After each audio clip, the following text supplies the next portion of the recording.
Hey all, welcome to ShareTreck. This is Raj here. What's up, friends?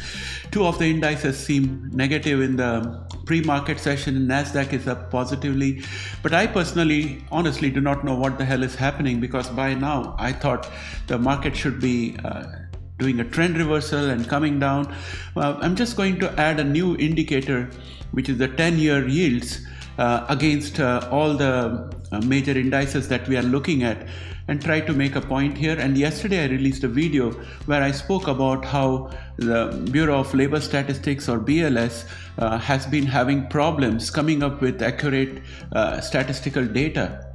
Many institutions, including the Feds, look at the employment data and other data provided by BLS, and their budget constraints have made them use more statistical projection rather than actual data, it seems. Therefore, there could be huge revisions. So check that video out. You can see it up here. And I'm going to come up with another 4 reasons why I think the market should be tanking. It may take some time. The market can stay insane longer than you can be sane. So that's the way I look at it. I'm going to talk about all that and more. Let's get started.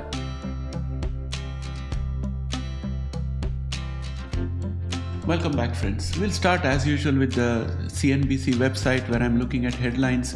And as I mentioned, the Dow and S&P futures are down marginally, and Nasdaq future is up 0.22, again marginal, I would say.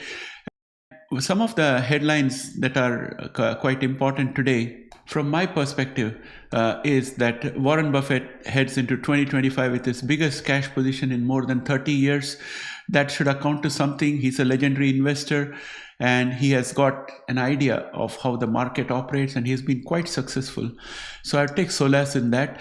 And I want to go directly to the Nasdaq futures and show you a comparison that I have here. So if you look at this overlay out here, the line at the bottom represents the 10-year yields, and you got the Nasdaq futures, Nasdaq 100 mini E futures out here. So they have an inverse correlation. So as the yields start going up, the Nasdaq futures start coming down. Now let us go into actual indicators and have a look at how Dow Jones behaves against the 10-year yield. So as the 10-year yield goes up, the Dow Jones comes down to meet it. So the yields have been going up of late. So that is one more reason why I think we should be careful at this point of time. The market could be treacherous. Now look at Nasdaq. Nasdaq also has an inverse correlation.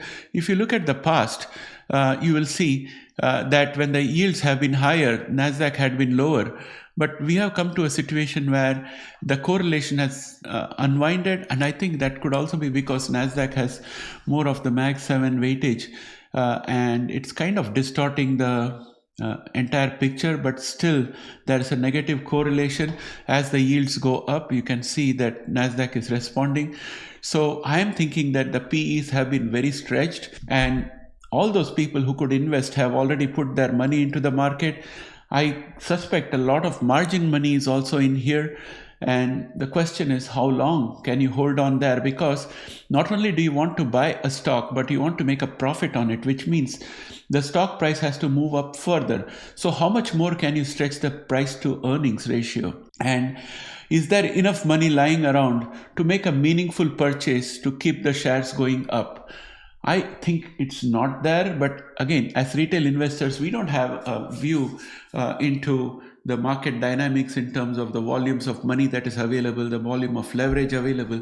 But for me, these levels seem scary, and I want to hear from you guys what you think. Some of you might have been in the market more than I have. Now I'm contrasting it with QQQ. Again, you see a negative correlation. As the yields go up, the stock price, the index price has to come down. And we are looking at the VIX this morning. It's up 1.74% in pre-market action. So I'm going to take away this other indicator that I put there, the 10-year yields, and I'll look at the gold price action. Gold is consolidating. There was a double top. So we are expecting that gold would fall down before it picks up. If you look at the put call ratio, I would say it is almost neutral. It's gone up to 1. It's almost neutral. It has to be somewhere around 0.7 or something for me to start considering any bullishness out there.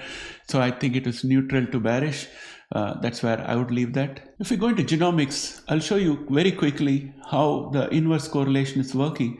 So as you can see, as the yields go up, the genomic stock prices keep going down. You take any of the genomic shares, for example, if you look at CRISPR, the divergence is significant. It's highly correlated inversely with the 10-year yield. Every other stock that you can look at, including Illumina, has got a negative correlation with the yields. As the yields go up, the stock price drops. So one of the things that we could do is look at the yields and how the yields are performing. So if we were to look at the indicators, I have got the yields out here. Well, friends, as you can see, the 10-year yields are continuing to go up, and in the pre-market they are up 0.35%. I guess that the 10-year yield is telling us a story that probably the US deficits are too high, and inflation is also around the corner, and it will be difficult for the government to keep on paying such high interest rates ongoing, which are only going to increase if there is going to be the threat of a $2 trillion tax cut, and the renewal of the existing tax cuts will continue the current status quo of high interest and high deficits.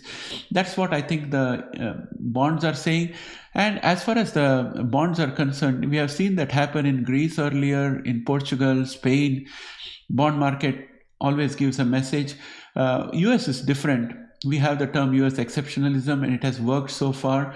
And US dollar is a reserve currency, and it has got widespread usage, as a result of which during times of crisis US dollar becomes stronger.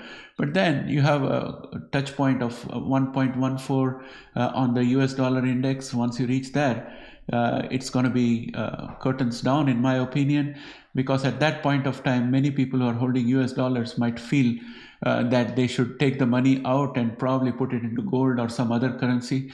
So all those factors start working in. And also, if you look at classic economics, when the currency of a country becomes very strong, it promotes imports and it restricts exports and it increases the deficit.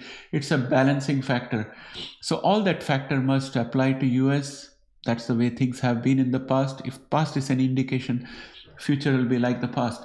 So with that, my friends, I would like to say that I wish you all a Merry Christmas and a Happy New Year. Happy holidays to each and every one of you. And if you have not done your Christmas shopping, maybe you will be much safer spending in the mall and buying something tangible than putting money into the stock market at this risky point of time. Please let me know what you think about my concepts and my ideas. Put it in the comment section so that I can consider them and maybe make course correction if needed. With that, my friends, I'd like to bring this video to an end. Thanks and have a great day. Bye for now.